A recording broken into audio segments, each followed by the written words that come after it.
আজকে আমরা যে ক্লাসটি করব সেটা হচ্ছে তোমরা যারা 9-এ পড়ো, ক্লাস 10-এ পড়ো, তোমরা যারা এসএসসি 26-এর বেস, এসএসসি 27-এর বেস, তাদের জন্যই আজকের ক্লাসটি। আজকের ক্লাসে আমরা করব সাধারণ গণিতের ত্রিকোণমিতির উপরে একটা সৃজনশীল। চলো সৃজনশীলটা দেখে নিই। আজকের সৃজনশীলটা হচ্ছে চট্টগ্রাম বোর্ড 2025। সৃজনশীলটি কি বলছে চলো দেখি। ত্রিভুজ এ বি সি এ কোণ সমান 1 সমকোণ, সাইন বি সমান হাফ এবং cos theta plus 5 into cos theta minus sine square theta equal two P. এটা হচ্ছে উদ্দীপক। এখন বলছে ক নাম্বার, প্রমাণ করো যে cot A into root over 1 minus cos square A equal to cos A, অর্থাৎ left hand side equal to right hand side মিলাতে হবে। তো ক নাম্বার আমরা করি। তাহলে ক নাম্বারে আমি লেফট হ্যান্ড সাইড লিখে নিলাম যে cot A into root over 1 minus cos square A. এখন এটাকে আমরা কাজ করি, তাহলে কি থাকলো, cot A into root over 1 minus cos square A equal to sine square A. এখন দেখো কট এ থাকলো, মাঝখানে কিছু নয় গুণ। আমরা জানি রুট আর স্কোয়ার উঠে যায়, রুট আর স্কোয়ার উঠে গেলে থাকলো হচ্ছে সাইন এ। এখন দেখো কটেকে ভাঙাও, কটেকে ভাঙালে পাই cos A divided sine A into সাইডে হচ্ছে সাইন এ। এখন কর্নারে সাইন সাইন কেটে গেল, তাহলে থাকলো কি কজ এ। তার মানে দেখো ডান পক্ষ কজে মিলাতে বলছে, আমরা ডান পক্ষ কজে মিলালাম, তাহলে সমান রাইট হ্যান্ড সাইড। তাহলে অতএব left hand side equal to right hand side. এটা প্রমাণ করতে বলছে, দেখে প্রুফ। আশা করি তোমরা বুঝতে পারিছো। এখন দেখো আমরা খ নাম্বারে যাব। তাহলে খ নাম্বার কি বলছে সেটা একটু দেখো। খ নাম্বার কি বলছে, উদ্দীপকের আলোকে প্রমাণ করো যে 1 divided 2 minus sine square C plus 1 divided 2 plus ten square C equal to 1। তার মানে left hand side equal to right hand side মিলাতে বলছে। তাহলে আমরা আগে খ নাম্বারের লেফট হ্যান্ড সাইডটা লিখে নিই। তাহলে খ নাম্বারের লেফট হ্যান্ড সাইড হচ্ছে 1 divided 2 minus sine square C plus 1 divided 2 plus ten square C, 1 divided 2 plus ten square C. এটাই হচ্ছে লেফট হ্যান্ড সাইড, এটা ইকুয়াল টু আমাদের রাইট হ্যান্ড সাইড মিলাতে হবে। তাহলে দেখো এই অঙ্ক করতে গেলে আমরা কোণের সাহায্যে করতে পারবো, বাহুর সাহায্যেও করতে পারবো। তাহলে আমরা কোণের সাহায্যে অঙ্কটা করতে পারবো, বাহু দিয়েও করা পারবো। আমি দেখো বাহু দিয়ে করাই। তাহলে প্রথমত দেখো দেওয়া আছে কি সেটা একটু লিখে নিই। দেওয়া আছে সাইন বি সমান হাফ। তাহলে দেওয়া আছে উদ্দীপকে sine B equal to half, এটা আমরা লিখলাম। এখন আমরা জানি যে সাইনকে ভাঙালে কি পাই, সাইনকে ভাঙালে পাই লম্ব ডিভাইডেড অতিভুজ। আমরা সাইনকে ভাঙালে পাই লম্ব ডিভাইডেড অতিভুজ। তার মানে উপরেরটা হচ্ছে লম্ব, নিচেরটা হচ্ছে অতিভুজ। তাহলে যদি আমি সমকোণী ত্রিভুজটা আঁকাই, একে এটা ধরো এ কোণ, এটা ধরো বি কোণ, এটা ধরো সি কোণ। এখন বি কোণের সাপেক্ষে, যেহেতু এখানে সাইন বি আছে মানে বি কোণের সাপেক্ষে কোণের নিচে যেটা থাকবে সেটা ভূমি, খাড়া বরাবর লম্ব, আর বড় বাহুটা হচ্ছে অতিভুজ। এখন সাইনকে ভাঙালে লম্ব ডিভাইডেড অতিভুজ, এখানে উপরেরটা হচ্ছে লম্ব, লম্ব কত 1, তারপর নিচেরটা হচ্ছে অতিভুজ, তাহলে অতিভুজ কত 2। তাহলে আমরা লম্ব আর অতিভুজ পেলাম। এখন আমরা পিথাগোরাসের সূত্র দিয়ে ভূমিটা কি করে নিব, বের করে নিব। তাহলে ভূমি বের করার সূত্র কি, রুট ওভার অতিভুজ স্কোয়ার মাইনাস লম্ব স্কোয়ার। যেহেতু ভূমিটা দেওয়া নাই, তাহলে পিথাগোরাসের সূত্র দিয়ে ভূমিটা বের করি। তাহলে ভূমি বের করার সূত্র রুট ওভার অতিভুজ স্কোয়ার মাইনাস লম্ব স্কোয়ার, এটা পিথাগোরাসের সূত্র থেকে আসছে। তাহলে দেখো রুট ওভার 2 2 4 মাইনাস 1 এর উপর স্কোয়ার করলো 1, 4 থেকে 1 বিয়োগ করলে 3, তাহলে √3। তাহলে আমাদের ভূমি আসলো √3। আশা করি বুঝতে পারিছো। দেওয়া মান থেকে দুটা বাহু পালাম আর পিথাগোরাসের সূত্র দিয়ে আর একটা বাহুর মান বের করলাম। এখন আমাদের কি লাগবে? সাইন সির মান লাগবে। তাহলে সাইন সি বের করি। তাহলে কোন কোণের সাপেক্ষে লাগবে? সি কোণ। তাহলে সি কোণের সাপেক্ষে নিচেরটা ভূমি, খাড়া বরাবর লম্ব, বড় বাহুটা হচ্ছে অতিভুজ। তাহলে সাইনকে ভাঙালে পাই লম্ব ডিভাইডেড অতিভুজ। তাহলে লম্ব কত? √3 ডিভাইডেড অতিভুজ কত হচ্ছে 2, তাই আমি লিখলাম হচ্ছে 2। আশা করি বুঝতে পারিছো। আরেকটা কি লাগবে? টেন সির মান। তাহলে টেন সি কোন কোণের সাপেক্ষে? সি কোণের সাপেক্ষে। তাহলে সি কোণের সাপেক্ষে নিচেরটা ভূমি, খাড়া বরাবর লম্ব আর বড় বাহুটা অতিভুজ। তাহলে টেনকে ভাঙালে পাই লম্ব ডিভাইডেড ভূমি। তাহলে লম্ব হচ্ছে √3 আর লম্ব হচ্ছে √3 ডিভাইডেড ভূমি কত? 1। তাহলে নিচে 1 লেখা লাগে না দেখে টেন সির মান হচ্ছে √3। আশা করি বুঝতে পারিছো। এখন দেখো মান বসে দাও। 1 ডিভাইডেড 2 মাইনাস সাইন সির মান কত? √3 ডিভাইডেড 2 উপরে আসলো whole square plus 1 divided 2 plus tan সির মান কত? √3, তাই টেন সির জায়গা √3 বসে দিলাম। উপরে কি আছে? স্কোয়ার, তাই আমরা স্কোয়ার দিলাম। এখন দেখো 1 ডিভাইডেড 2 মাইনাস বন্ধনীর উপরে পাওয়ার থাকলে লবের উপরে বসে, হরের উপরে বসে। তো রুট আর স্কোয়ার কেটে গেলে কি থাকলো? 3 ডিভাইডেড হরের উপরে স্কোয়ার। তাহলে 2 দুগুণ কত আসবে? 4। তারপরে দেখো প্লাস 1 ডিভাইডেড 2 প্লাস রুট আর স্কোয়ার উঠে যায়, থাকলো তাহলে কত? 3। তাহলে 3 আমরা লিখলাম। 1 ডিভাইডেড, এখন ভগ্নাংশ থাকলো হরগুলোর লসাগু। 4 এর লসাগু কত? 4। তাহলে 4 দুগুণ কত হবে? 8 মাইনাস 4 4 মিল আছে উঠে গেল, থাকলো হচ্ছে 3। জাস্ট আমরা লসাগু করলাম। প্লাস 1 ডিভাইডেড 3 আর 2 কত? 5। এখন দেখো 1 ডিভাইডেড 8 থেকে 3 বিয়োগ করলে 5 ডিভাইডেড 4 প্লাস 1 ডিভাইডেড 5। এখন দেখো 1 এর নিচে কোনো ভগ্নাংশ থাকলে এটা উল্টে যায়। 1 এর নিচে কোনো ভগ্নাংশ থাকলে উল্টে যায়। উল্টে যায় মানে এই হর যাবে লবে আর এই লব আসবে হরে। Plus 1 divided 5। এতটুকুতে বুঝতে পারিছো। এখন ভগ্নাংশ থাকলে হরগুলোর লসাগু। 5 আর 5 এর লসাগু হচ্ছে 5। 5 5 মিল আছে উঠে গেলে 4 প্লাস 5 5 মিল আছে উঠে গেলে থাকলো কত? 1। তাহলে দেখো 4 আর 1 যোগ করলে 5, নিচে কত বলো তো? 5। 5 আর 5 দিয়ে কাটলে কত? কিছু নাই, মানে 1 ইকুয়াল টু 1। দেখো ডান পক্ষ 1 মিলে গেছে। তাহলে রাইট হ্যান্ড সাইড। তাহলে আমরা লেফট হ্যান্ড সাইড ধরে কি প্রমাণ করলাম? রাইট হ্যান্ড সাইড প্রমাণ করলাম। আশা করি বুঝতে পারছো। এখন আমরা গ নাম্বারে যাব। চলো গ নাম্বারটা কি বলছে সেটা একটু দেখি। তাহলে গ নাম্বারটা কি বলছে সেটা একটু আমরা দেখি। গ নাম্বার বলছে p সমান 2 হলে সমীকরণটি সমাধান করো যেখানে থিটা সূক্ষ্মকোণ।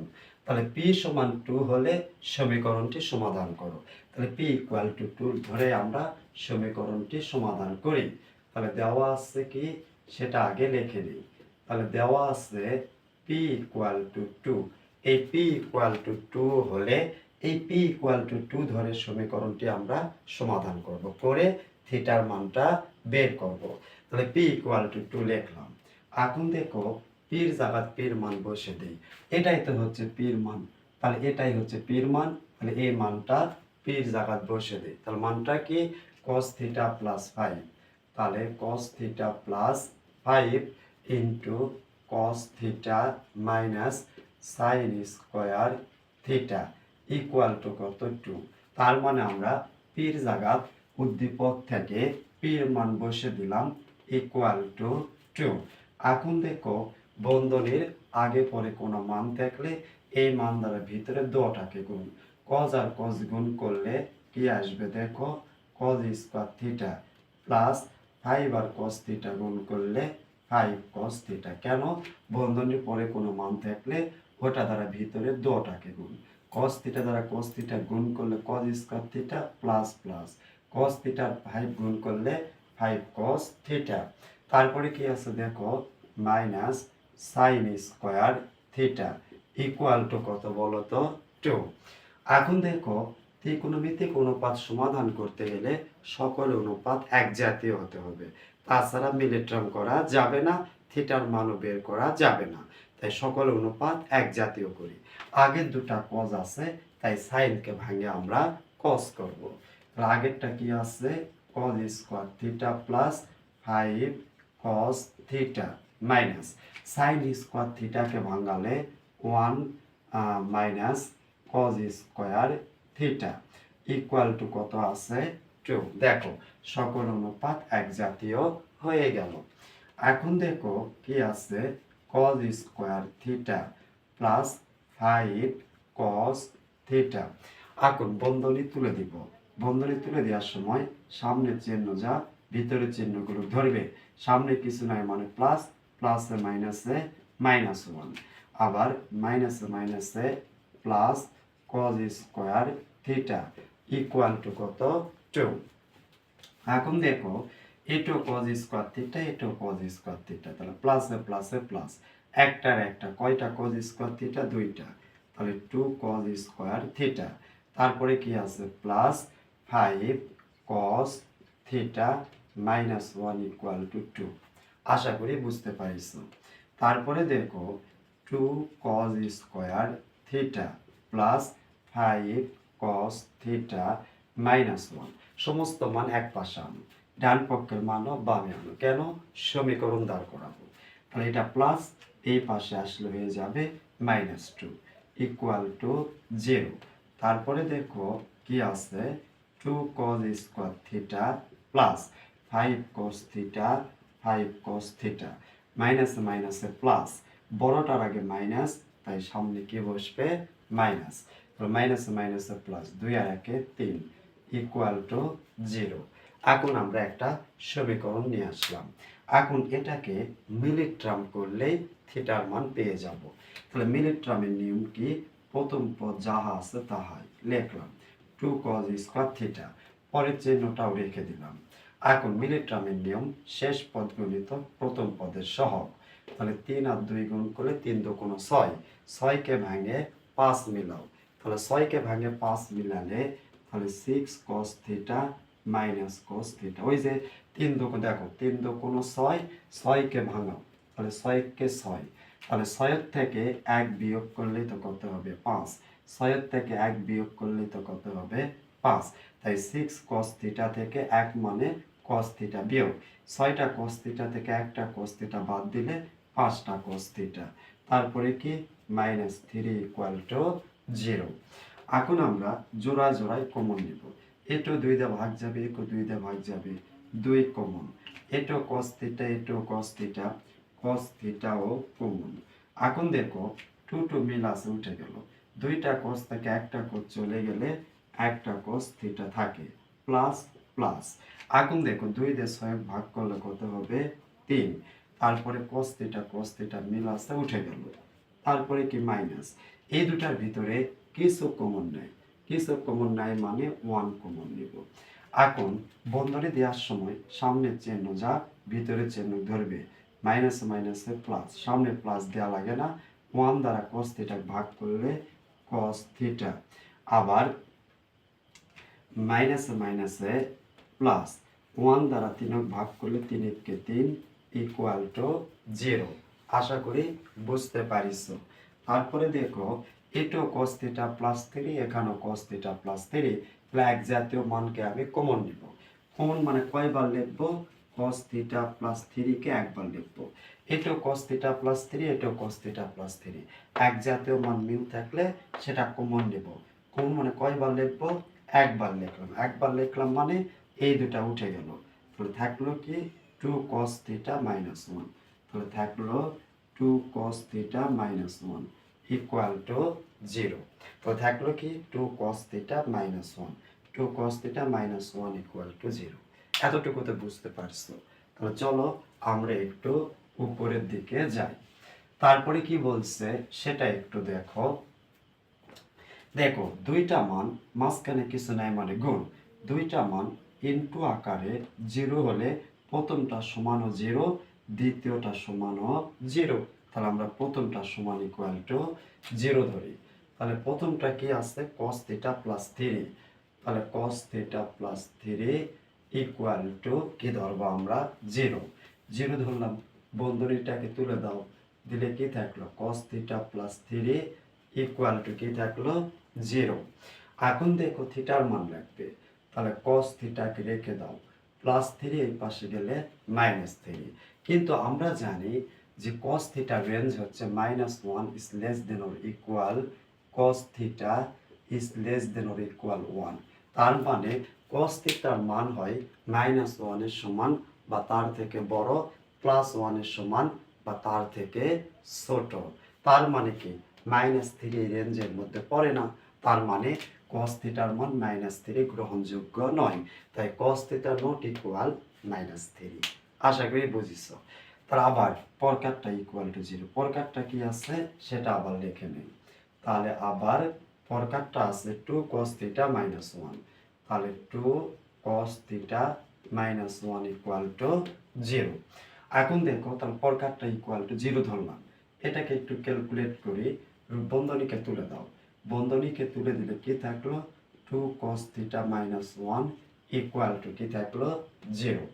এখন দেখো 2 cos থিটা -1 এটা এই পাশে আলে +1, তারপরে দেখো cos থিটা থাকলো, এই পাশে কি আছে 1, 2টা আছে গুণ, এই পাশে আসে ভাগ, কেন মাঝখানে কিছু নাই গুণ, 2টা গুণ এই পাশে আসে হয়ে যাবে ভাগ।